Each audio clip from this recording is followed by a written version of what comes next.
We could probably get under there and pry it up from here or something. Put it right there and just pry it. The other way. Let's check this out.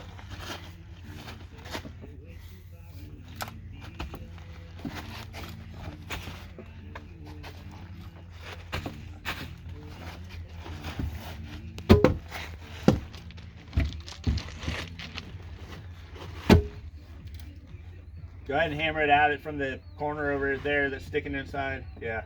Let me get it. I gotta knock it straight a little more. Okay.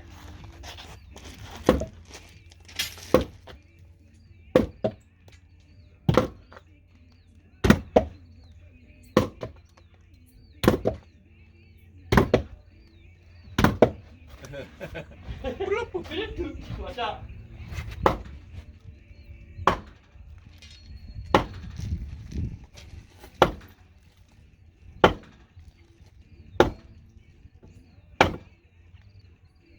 One more. Half the more. There we go. All right, now get in there and try to get back and forth. Then we'll get